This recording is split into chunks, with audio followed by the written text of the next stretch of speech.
That might be a good argument for your friend, you know, disruptive climate is going to increase the cost of food I was dramatically. thinking about that, that's a big for her. Yeah. Right. And when you You talk can already about, see it Yes. because of the huge drought out in California, which is Right. where we get a lot of our vegetables. But you've seen it on the bottom line already. Mm-hmm. and then what you were saying, to put that in terms of more like, the business climate, and also in terms of like American world leadership. As we see here, we've been the breadbasket of the world, and we see we are no longer going to be able to offer, you know, food to sell out there in the world, because we're going to have to be put in the position. All these farmers are going to go out of business, and we're going to have to be buying food from the Chinese. You know, I mean, to put it in terms of world leadership and world dominance and position. Yeah. Right, there's that, and also, when I was at the PCL conference last year, I went to a workshop, where the fellow was saying that health is the topic that most covers all the bases, that people most respond to. Just we can talk about the health, like the effects of mercury or pollution from various, from coal, burning of coal, but health and climate change in general, the extra heat and. If you could put it in concrete terms too, and then things like examples of like love canals, you know, like when you define cost, you know, your profit and your cost.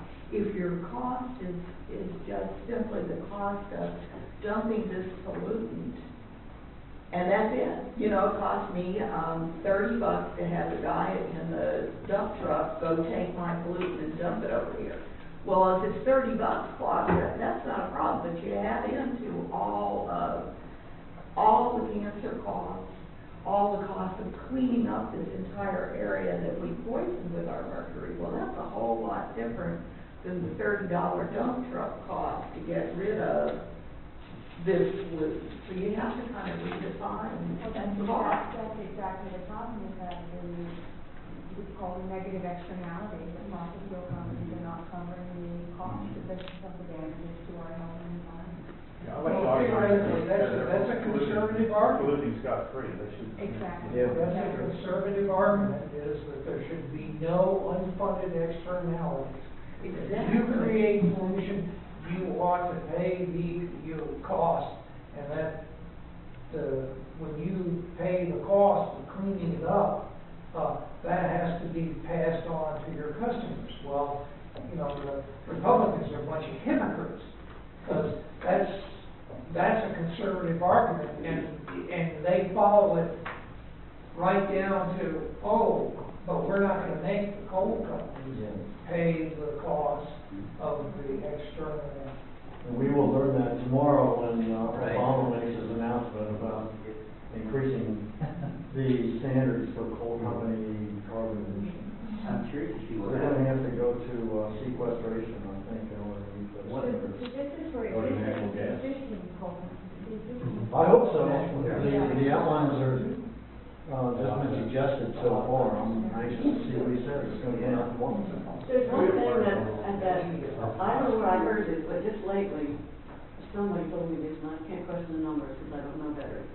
But we're saying that with the rise of the sea level, the Marshall Islands are going to be in the water. Oh, yeah. And we're going to have an influx of 50,000 Marshallese in Springdale. And then that And like, that's getting really local, that's getting, Like- what are we going to do? That's a good example. One of the reasons that within the UN. That's probably, they're not going to make it a profit yet. You know, I'm talking about those are the questions local, that are having to be immediate effects, immediate. But, I mean, obviously it depends on the person that you're speaking with, but I find the work that I've been doing with the ASC is really important to make the issue as local as possible, and especially highlighting economic opportunities in Arkansas that are already happening. Some of you all might already be aware that DeWitt has a miniature biofuels refinery, and so they're contracting with local farmers to grow camelina in the off-season and using that in their biofuels refinery to fuel their city vehicles.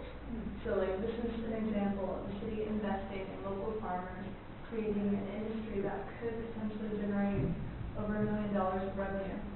Now, this Over is the in next South year. Arkansas, right, the timberland is being grown in the Yeah, south. in DeWitt, which is a town of 500 folks, I'm not entirely sure. It's like down to 65, down in that area. Yeah. So, being able to use some of those examples, I think, might have a stronger impact than always focusing on the international impact of climate change. Yeah. So it's more of an opportunity for us. It's like, I don't remember the type of emissions it or not, but someone did a study that showed, you show one child, and this goes back to having like a mascot or somebody to fight against in climate change. In commercials now, where you're trying to, I don't know, an organization that's trying to feed homes and children, show one child, give a statistic that says one example of, little Tim, or whatever, whoever this may be, and you will generate much more revenue that way than if you say Tim and Susie, or Tim and Susie and. It exponentially, the amount of donations that come in decrease exponentially. The more people you get involved in it, so the more personal, the more local you can make it, it actually increases. More people will get to Little Tim than to Tim and Susie. Then if you say Tim, then if you say 100,000 children are starving in Rwanda right now. Then it's overwhelming. It's overwhelming, but you say this child is, and it's proven like it almost drops exponentially the more you increase it. It's so counterintuitive, but It's irrational. There's that element again. yeah, absolutely. In all this, I keep thinking in the back of my mind, psychology, Jung, Freud. It's the unconscious that's ruling all these elements. And it Yeah, all comes back to he actually- unconscious motivation, Yeah. subconscious motivation. He pulls from Hume in this a lot. His analogy of the mind is, the open book, and filling in the pages. Some of it's already been there, and filling in the rest. And that was Hume originally. So yeah, he calls on a lot of them as well. Mhm. But he just sort of proves it with studies that he's. It might help to keep us a little humble, however, if we realize that we liberals also have our elements. Yeah. Oh, We Absolutely. have our elements. I hear this popping up every once in a while here this afternoon. But there's some dumbasses.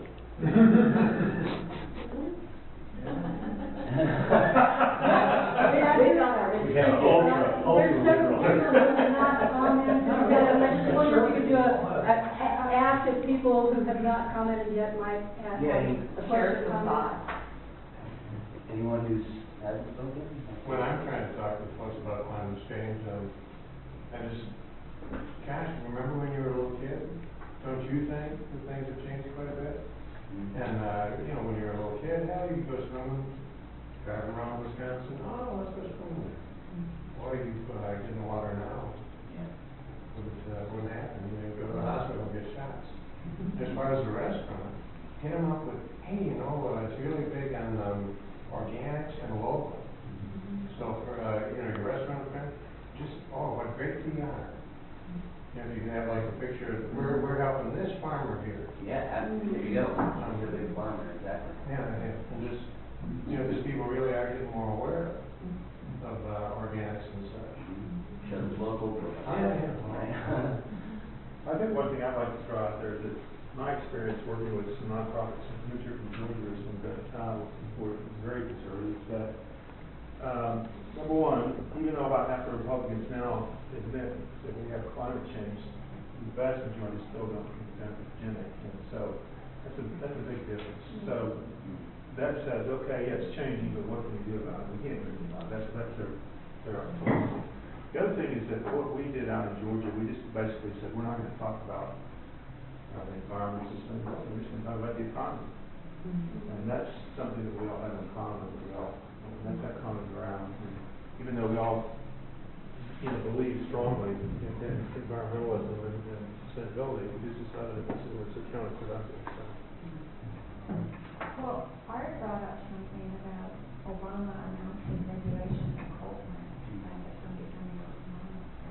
So we're going to be talking to members of Congress about this, since Arkansas and all of these other states are going to have to come up with a plan to reduce carbon emissions, and it's been mandated now. These coal plants don't have to reduce emissions. Do we want regulations or do we want a carbon tax?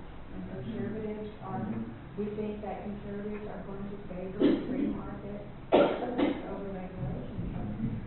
That's more, I think, talking on the policy level, and maybe the ordinary person will not respond to that, but we're going to be speaking to members of Congress. That's a good point. The only trouble is that most of the conservatives have already signed Grover Norquist's pledge not to ever raise taxes for any reason. But you know Yeah, what? Go ahead. Well, they're faced with a choice here, though. Do they want more regulation, or do they want a tax? Well, they're hypocrites. They make the choice. Well, And we still But have you gotta face them with Jean, that choice. the people on the wall over there. Oh, Jean? I don't have anything. I would just like to mention, I think. But the people in the back have not actually gotten a chance to speak yet. Did you have something? I'm looking at the conversation. Okay. I just wanted to mention that, talking about members of Congress, that over the past 2 years, I visited Steve Womack twice, and I visited Lucy Ackerman, who's district director, twice. And on last visit with her, she had really changed from 6 months ago. She had just returned from Taiwan and was raving over these solarized windows in the apartment building. She's very much promoting renewables, and we saw her 6 months before the last visit.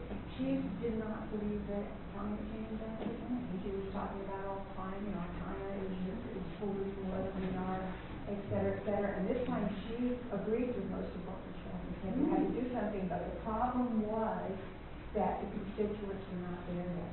That Steve Womack was, and certainly she would like to do something about it, but he has to find a way to talk to the I think Shirley makes a good point that we're not going to change anybody or even convince anybody in one conversation. It's a slow process, just building up initially, trust with each other.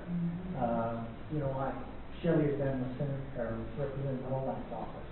You may not even talk about global warming or climate change for a while, but just to get that dialogue between conservatives and yourself started. And Let it also, lead to that. it makes me wonder if part of CCL, Citizens Climate Lobby's, the dialogue they're doing with conservative legislators is helping them find those conversations they can't have with their constituents. That's an excellent, that's really, I'm remembering some of the things they said, that when they go in and talk to a liberal legislature, they talk policy. When they go in to talk to a conservative, they don't disagree. They just talk, they just build relationships. That's all they do. And I just want to jump in and say that some of this work is already being done in Arkansas. Last year, the Applied Sustainability Center helped host a series called Energy, Jobs, and the Economy, and they moved 2 years ago, where they speak with legislators before the November election and basically do a workshop teaching them about the economic opportunities in energy efficiency and renewable energy for the state. And that will be happening this summer as well. And I believe 3 or 4 locations across the state. And there's already been some interest. We haven't heavily promoted it yet, but already 5 people have signed up just based upon the reputation of the program in the previous This is June 10th or something, isn't it? Yeah, I think that's, this is the Summer Energy Academy that we're having with our city teams, but this will be a little bit later, I believe in July and August. Shelley, part of an OLLI class on the dysfunction of Congress just completed at OLLI. David Pryor, former governor and senator, spoke about the problems in getting legislation through Congress. And he felt that until we get money out of politics, until we get some sort of legislation that frees up congressmen and senators from having to beg for money day in and day out, that we're going to have gridlock in Washington. So any initiatives that move in that direction, to break that deadlock, please support. But it's Jonathan Hyde Close, I'm talking to Think from through a steel box. That that gridlock is the reason that Obama has to go ahead with his own. Yeah, absolutely. He can't go through Congress, he's got to Well, there's, do what he can with the EPA. I just saw an article that shows that, you know, the argument that anything we do is gonna be dropping the bucket compared to China or India. I just saw an article the other day that showed that, you know, basically, countries around the world are waiting to see what Obama's doing, to see how serious he really is. Like, we actually gonna, so we like to say we're leaders in the world, we, you know, we really are in a lot of ways. That countries are really looking to see if we're gonna step up to the plate. Our coal-fired plants have generated 6% of all the CO2. I'd just like to mention something I read in this book, Shirley Sue wrote, Case for the Carbon Tax. And there's this interesting thing about, in BC, the University of British Columbia was emitting something like 700 million, what do you call it, Gigatons? of carbon emissions, and that was flying under the radar of regulation. It was not considered a big emitter. The big emitters were like utility companies. So if we just have regulations and they only cover the big emitters, that leaves a whole bunch of people out who are emitting, and that puts more pressure on the utilities actually to cut down. Whereas if you have a carbon tax, it more broadly covers everybody. That is a better idea. As more regulations come out, the case for the carbon tax is gonna get stronger and stronger. Right. But they'll fight all of it. Yeah. They'll fight for nothing. But the thing They'll is that fight we for the have to status do quo. something. If we're mandated to do something. My question on that though is, you know, if Obama makes a stand in this way and he's got support from the left to go towards EPA regulations, yes, maybe the right is more inclined to move towards the carbon tax, but will it be more difficult for the left then to make that transition, say, oh yeah, we can backpedal, we can go this way instead? Well, no, we just want regulations to leverage carbon tax. Yeah. That would be a good end state. I think they're gonna make a grand bargain, that XL pipeline for a carbon tax. That's what I heard. That's what I heard. That'd be a good deal for us. Yeah. That'd Because be we have a carbon tax. It's gonna get down here anyway. We're gonna find a way. Probably. It won't be profitable. It won't be profitable. Yeah, the only question is how much are they gonna be able to use it once they get the thing through? Right.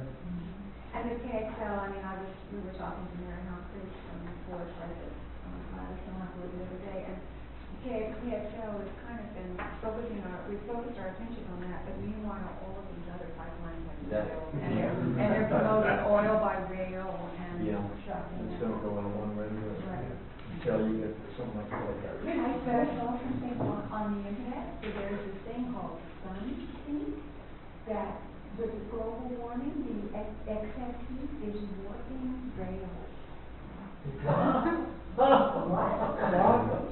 With Railroad heat- rails? Rails, the heat is warping There's these more rails, electric and rails. these tankers are falling off the rails. Coefficient of thermal expansion. Good. I'd like to know how many people saw a PBS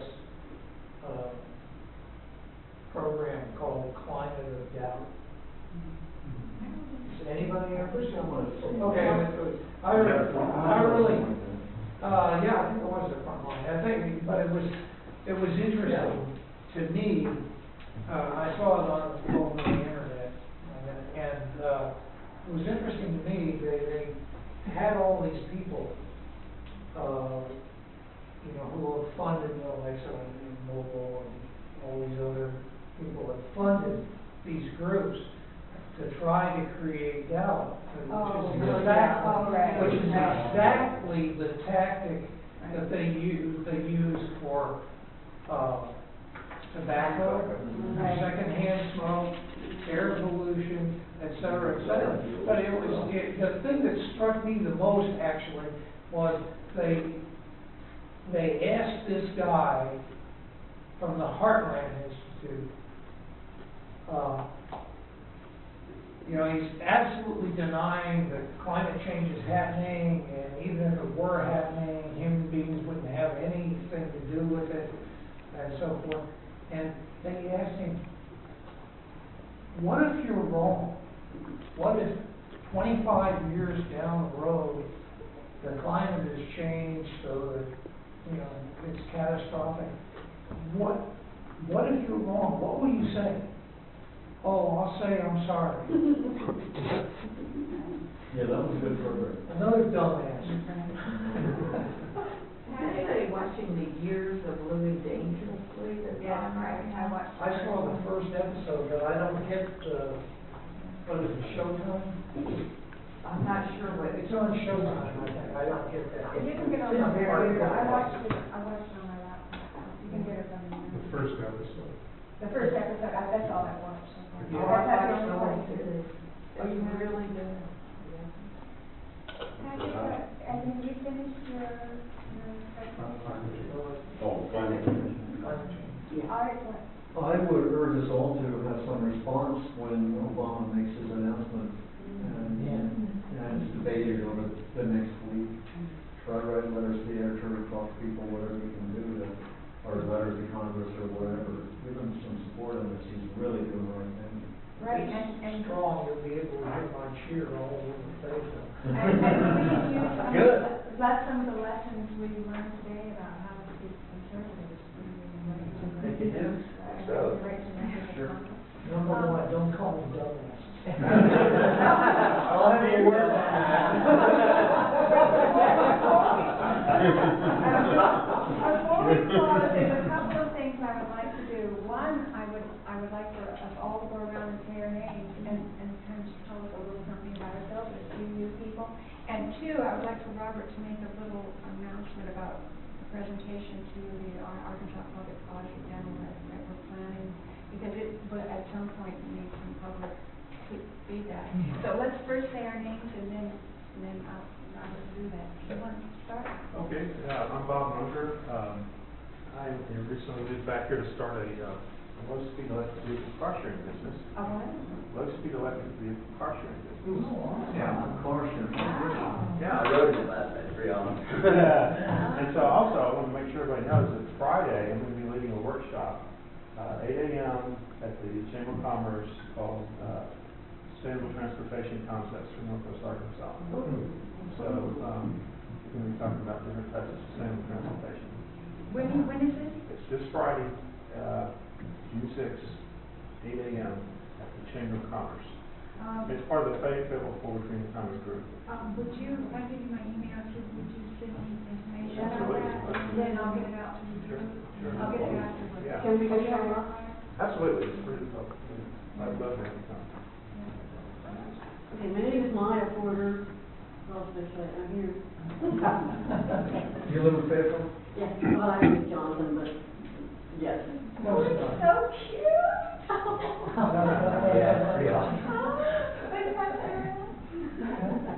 I'm Jeannie Neef. I live out in County near St. Paul. I'm Ann Hampton and I live in Westport. I'm currently just finishing a house that I had built myself, has about 90% recyclable materials. And I'm a nurse. Thank you. Great. Patrick Kinnaman, I live in Fayetteville and just gave a presentation on the night.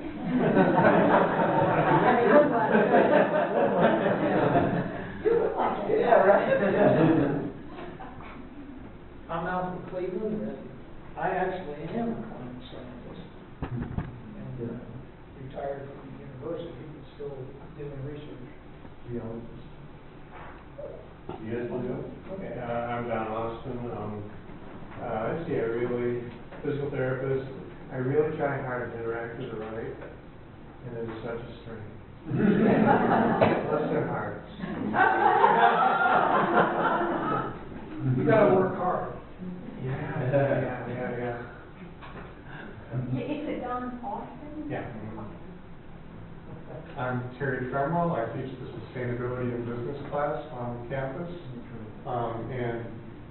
This is one of the books that I think pertains today, Climate of Change. Catherine Hale is the first author, her husband is the second author. And, pertinent or basic to this is, if you get the evangelical churches on board, I think that could be a tipping point. And that's kind of her way of approaching it. And she was part of that movie, the first episode of Years of Flipping Babies. She's so charming, she's so charming, and we saw when people from evangelical churches that she's speaking my language, this is making sense to me. Right. Hello, I'm Martin Tremwell. I'm a medical student at the University of Arkansas for medical sciences. I'm here because my dad was really interested in climate change and sustainability, and I wanted to educate myself a little bit more about it. You can talk to us about health. I need to learn more about it first before I can get qualified in that. And I'm Gladys Tiffany, I'm Director of OMNI Central. I'm Lana Harrison. I'm just finishing up a position for the Applied Sustainability Center, which is located in the Business College at the U of A. And I'm actually moving to DC in 2 weeks to work with the Environmental Law Institute. Yeah. Yeah, I got a job. Yeah. Yeah. I'm Phil Zimmerman. I have a lot of descendants I'm worried about, and that's why I'm here. Kids and grandkids and even great-grandchildren. I'm Mark Hudson. I'm a retired physics prof. I have a column in the newspaper that you can read every 3 weeks in the Northwest Arkansas Times on Sunday, beginning a week from today with my column, alternating with people like Frank Alexander and a lot of other folks who write locally. You have to look in the sports section of the Northwest Arkansas Times, however. It's hard to find. It's on somewhere in the last 3 pages of the sports section. It's the opinion section, actually, but it's not that easy to find. It's always worth looking. I love writing that column, so it's a big thing. I'm Shelley Bonagiro, I'm an artist, but Robert asked me to become chair of this, and I said, no way. And then I said, I'll do it with you, and then he disappeared for a year. But now he's back. I'm so happy. So I'm Robert McAfee, and I'm also a climate scientist, and was the climatologist on the Arkansas Governor's Commission for Global Warming, which Art Hobson also sat on. And that actually could provide a very good model for Arkansas's reduction of pollution when they have to do a state plan for implementation of the EPA rules. They've already got a plan, they just pull it off the shelf. Those But 58 points that you can. we have 54 recommendations to reduce carbon dioxide levels a tremendous amount to 1990 levels by 2025. So it's a comprehensive plan. But anyway, Shelley asked me to speak about an upcoming event. I don't know how many people are familiar with the Arkansas Citizens First Congress, but it is a group of 55 nonprofit organizations throughout Arkansas, which OMNI is one of the leading members as far as participation and activity. But it's made up of environmental groups, social justice groups, civic groups, GLBT groups. It's a tremendous wide range of issues.